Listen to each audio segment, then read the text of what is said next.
You know that friend who always cancels plans? The one who's sick again, tired again, maybe next time? Yeah, that friend isn't avoiding you, they're protecting their energy. If you're someone who genuinely gets more excited about a Friday night in pajamas than a Friday night out, welcome. You're about to feel very seen.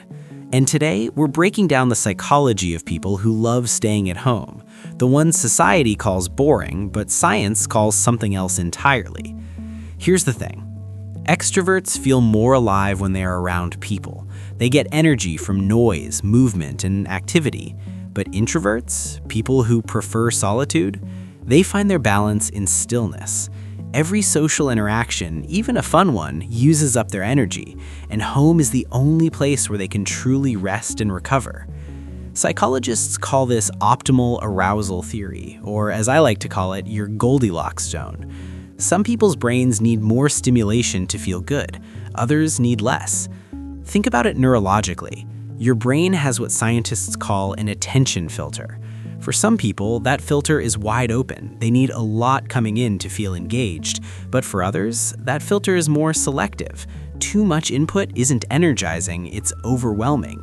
And when you're overwhelmed, your prefrontal cortex, the part that handles decisions and focus, starts to shut down. That's why after a long day of socializing, even simple choices like what to eat for dinner feel impossible. Think of it simply. Extroverts get their energy from the outside world, from people, noise, and activity. But you recover energy by stepping away from all that. You don't need more input, you need quiet, you need home. But here's where it gets deeper. There's more going on than just introversion. Some people love staying home because their environment gives them a sense of control they don't get anywhere else. The outside world is full of things you can't control: noise, crowds, forced conversations. But home is predictable. You decide the lights, the sounds, the feeling. For sensitive people, this isn't just about being comfortable, it's about feeling safe. Here's the part nobody talks about. Studies show that people who enjoy solitude tend to be more creative, more introspective, and better at problem solving. Staying home isn't doing nothing, it's where the best ideas are born, not in a crowded bar, but in a quiet corner with a book or a thought spiral at 2 a.m.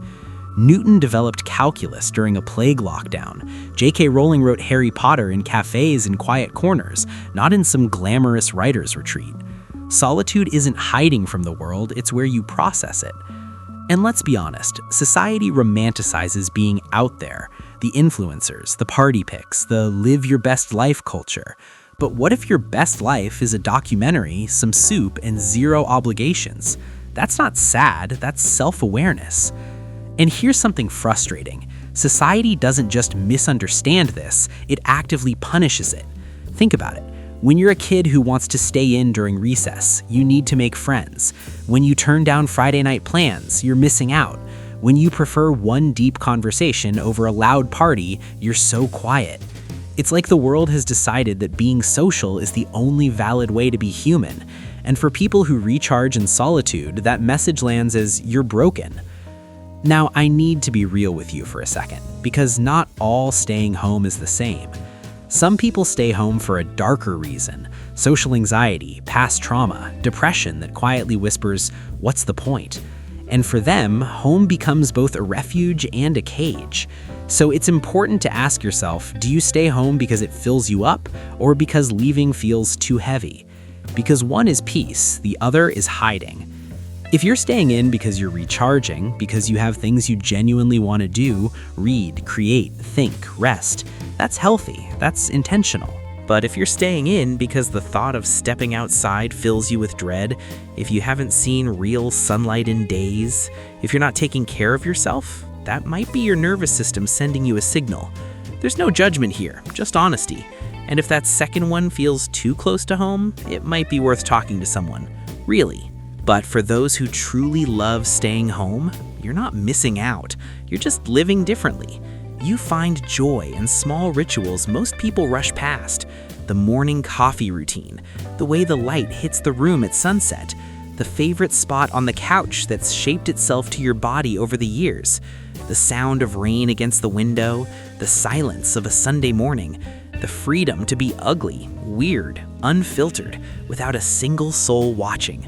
Psychologists call this low stimulation preference. These people don't need the world to entertain them. Their inner world is rich enough. It's the difference between existing and inhabiting. Most people move through their homes like it's a waiting room, just a place to crash between obligations. But for people who truly love staying home, every corner has a story. The bookshelf you've organized 3 different ways, the blanket that's been with you through 5 apartments, the specific mug you always reach for, even though there are 10 others in the cabinet. These aren't just objects, they're anchors. They remind you who you are when the outside world keeps trying to tell you who to be.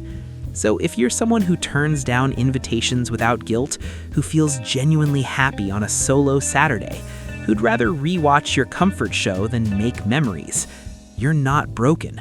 You're just wired for depth over noise, for peace over performance. Tell me in the comments, do you prefer staying home, or do you think we're all just making excuses? And if you want the psychology that most people never hear about themselves, the next video is going to hit you even harder than this one. Click it. Then hit subscribe if this felt a little too accurate. And if any of this felt a little too close to home, that's worth sitting with.